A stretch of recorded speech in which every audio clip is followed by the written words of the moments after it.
Nova 5T এর ব্যাপক সাফল্যের পর হুয়াই নিয়ে এসেছে তাদের নতুন ফোন নোভা 6। আকর্ষণীয় সব ফিচার থাকছে এই ফোনটিতে। এই ফোনটিতে কী কী স্পেসিফিকেশন থাকছে এবং এর রিলিজ ডেট কত এবং এর মূল্য কত হতে পারে বিস্তারিত জানিয়ে দেবো মূল ভিডিওতে। তার আগে আপনার কাছে আমার ছোট্ট রিকোয়েস্ট, যদি আপনি আমার চ্যানেলে নতুন হয়ে থাকেন প্লিজ এখনই আমার চ্যানেলটিকে সাবস্ক্রাইব করে নিন, আর যদিও অলরেডি সাবস্ক্রাইব করে থাকেন থ্যাংক ইউ সো মাচ।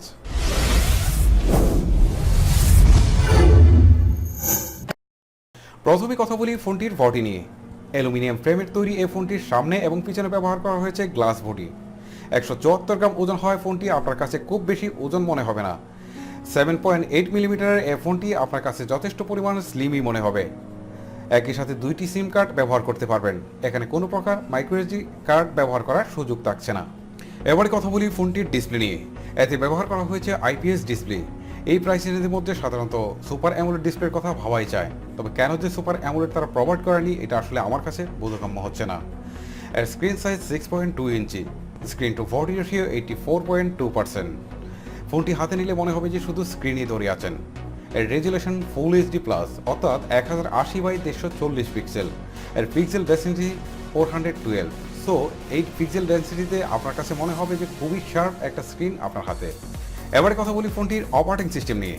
এতে ব্যবহার করা হয়েছে অ্যান্ড্রয়েড 9 পাই, যা আপগ্রেডেশন করা যাবে অ্যান্ড্রয়েড 10-এ। চিপসেট হিসেবে ব্যবহার করা হয়েছে হাই সিলিকন কিরন 987 মিলিমিটারের একটি প্রসেসর। সিপিইউ হিসেবে ব্যবহার করা হয়েছে মালি G76। ফোনটি মোট দুইটি ভেরিয়েন্টে পাওয়া যাবে, 6GB 128GB এবং 8GB 128GB। এই দুইটি ভার্সনে পাওয়া যাবে। এতে এক্সটার্নাল মেমোরি কার্ড কোনো ব্যবহারের সুযোগ থাকছে না। এবারে কথা বলি ফোনটির most of the important part camera section নিয়ে। এতে থাকছে কোয়াড ক্যামেরার সেটআপ, 48 মেগাপিক্সেলের মেইন ক্যামেরা যার অ্যাপারচার হচ্ছে 1.8। সেকেন্ডারিতে থাকছে 16 মেগাপিক্সেলের আরও একটি আলট্রা ওয়াইড ক্যামেরা যার অ্যাপারচার হচ্ছে 2.2। থার্ডে থাকছে 2 মেগাপিক্সেলের একটি ম্যাক্রো ক্যামেরা। ফোর্থে থাকছে 2 মেগাপিক্সেলের ডেপথ সেন্সিং ক্যামেরা। সেই সাথে এলইডি ফ্ল্যাশ, এইচডিআর এবং প্যানোরামা মোড তো থাকছেই। ভিডিও রেকর্ড করা যাবে 2160p এবং 30 fps-এ। সেই সাথে ইএস সুবিধা তো থাকছেই। এবারে কথা বলি সেলফি ক্যামেরা নিয়ে। এতে ব্যবহার করা হয়েছে 32 মেগাপিক্সেলের একটি সেলফি ক্যামেরা যার অ্যাপারচার হচ্ছে 2.0। এতে থাকছে এইচডিআর এবং সেই সাথে ভিডিও রেকর্ড করা যাবে 180p 30 fps-এ এবং ইএস সুবিধা তো থাকছেই। ফোনটিতে একই সাথে পেয়ে যাচ্ছেন loud speaker, 3.5mm jack, Bluetooth 5.0, GPS, NFC, FM radio, USB type C এবং ওটিজি। ফোনটির ফিঙ্গারপ্রিন্ট থাকছে সাইড মাউন্টেডে। এতে ব্যবহার করা হয়েছে 3750 mAh-এর একটি ব্যাটারি। ফাস্ট চার্জিং চার্জে 22.5 ওয়াটের, যেটা দিয়ে আপনি 24 মিনিটে 50% চার্জ করতে পারবেন।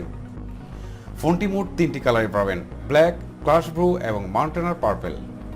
এবারে কথা বলি ফোনটির প্রাইস নিয়ে। ইন্ডিয়াতে এর প্রাইস ধরা হয়েছে 35,500 রুপি, অর্থাৎ বাংলাদেশে আসলে এই ফোনটি 40 থেকে 45,000 টাকা দাম পড়তে পারে। এই ফোনটি কিন্তু বাংলাদেশে আনঅফিসিয়ালি পাওয়ার কোনোই সম্ভাবনা নেই। এবারে কথা বলি এই ফোনের রিলিজ ডেট নিয়ে। এই ফোনটির সম্ভাবনা রয়েছে রিলিজ হওয়ার জন্য ডিসেম্বর পর্যন্ত।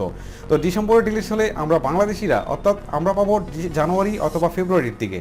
তো এই হচ্ছে ফোনের মূল স্পেসিফিকেশন। ভিউয়ার্স, যারা এতক্ষণ ধৈর্য সহকারে ভিডিও দেখছিলেন সবাইকে অসংখ্য ধন্যবাদ জানাচ্ছি। আর আপনাদেরকে বলছি, যদি ভিডিওটি ভালো লেগে থাকে তাহলে অবশ্যই আমার চ্যানেলটিকে সাবস্ক্রাইব করে রাখেন এরকম